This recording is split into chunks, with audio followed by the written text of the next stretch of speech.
AP శాసనమండలి సమావేశం జరుగుతుంది, లైవ్ లో చూద్దాం. ఏదైతే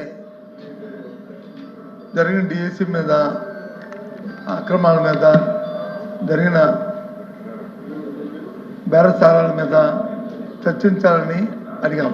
దానికి ఏంటంటే ఆ సభలో కూడా వారు మాట్లాడిన విషయాన్ని అక్కడ వచ్చి ఎత్తిపొడి విషయాన్ని ఇక్కడ మాట్లాడమని అడిగాం. దాని మీద వచ్చి 2 రోజులు పెట్టి ప్రభుత్వం తాత్పర్యం చేస్తుంది. ఇవాళ మార్నింగ్ కూడా చూసాం. అయితే గౌరవ మంత్రి గారు మాట్లాడింది, ఆయన ఇంతకుముందు స్పీకర్గా కూడా చేశాడు ఉమ్మడి రాష్ట్రంలో, స్పీకర్గా వచ్చారు. అప్పుడు నేను ఆ సభలో మంత్రిగా కూడా ఉన్నాను. నాకు కూడా నిబంధనలు తెలుసు, సభ్యులకు కూడా, అందరికీ కూడా, సీనియర్ సభ్యులు అందరికీ తెలుసు. నిబంధనలు ఒకరికే వర్తించవు అధ్యక్ష, ఇద్దరికీ వర్తిస్తాయి. చర్చీ బెంతికి వర్తిస్తాయి, యుద్ధ అపోజిషన్ బెంతికి వర్తిస్తాయి నిబంధనలు. ఆ నిబంధనల ప్రకారమే తమరు వచ్చి మీద దాని నుంచి చేస్తారు. కానీ మీకు ఎక్కడైనా చిన్న పొరపాటు జరిగితే, లేకపోతే చిన్న అసత్వం జరిగితే, లేదని జరిగితే చెప్పచ్చు. కానీ మీకు అతను వచ్చి హితబోధన చేసి పాఠాలు చెప్పే రీతిలో మంత్రి గారు వచ్చి చాలా చాలా దురదృష్టం చేశారు. ఈ కార్యక్రమం చాలా దురదృష్టం. నేను చాలాసార్లు చూశాను మంత్రి గారు తాలూకా దీన్ని చాలాసార్లు చూశాను. కానీ దయచేసి ఇది సాంప్రదాయం కాదు. మీరు స్పీకర్గా ఉన్నప్పుడు జరిగిన ఇవన్నీ కూడా జరిగినాయి, అలా జరిగాయని ఇప్పుడు జరగాలని కోరుకోము. కానీ సభ్యుతాలకు ఆవేదన కూడా స్పీకర్ గారు వచ్చి చైర్మన్ గారు సీట్లో చైర్మన్ గారు మీరు కన్సల్ట్ తీసుకోవాలి. కన్సల్ట్ తీసుకొని ఆ కార్యక్రమం చేయాలి. మా డిమాండ్ ఒకటే, మేము చేయమని అడుగుతున్నాం. బయట చెప్తున్నారు, అక్కడ ఏం చెప్పారు, ఇంట కానీ బయట కానీ రోడ్డు మీద కానీ ఎక్కడైనా సరే దాని గురించి చర్చిస్తూ ఉన్నారు. చర్చమని అడుగుతున్నాం.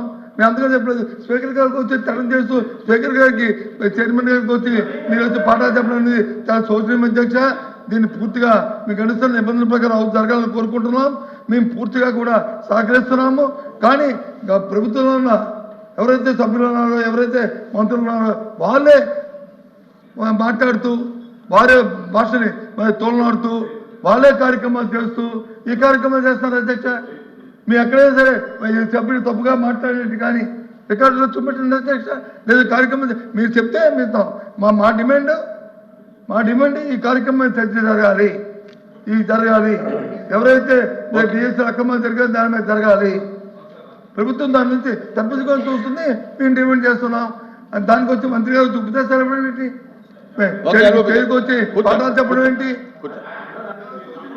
అధ్యక్ష. నేను మీరు ఒక్క నిమిషం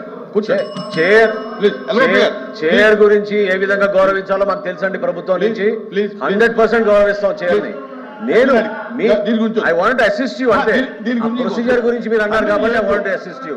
అంతేగాని బొత్స సత్యనారాయణ గారు గతంలో ఎప్పుడైనా చైర్ దగ్గరకు వచ్చి టేబుల్ అట్లా కొట్టే పరిస్థితి ఇక్కడ చూసాం అధ్యక్ష. హౌస్ లో దేనికోసం అట్లా కొడుతున్నా అధ్యక్ష? మీ పోడియం దగ్గరకు వచ్చి టేబుల్ కొట్టే పరిస్థితి ఎక్కడ ఉంది అధ్యక్ష? ఆయన కూడా చేశారన్నారు గతంలో. వీ వాంట్ అసిస్ట్ యూ అధ్యక్ష. సభ సజావుగా జరగాలి, దానికి మిమ్మల్ని అసిస్ట్ చేయడానికి మేము సిద్ధంగా ఉన్నాం కాబట్టి. All the questions deemed to have been answered. Please silence.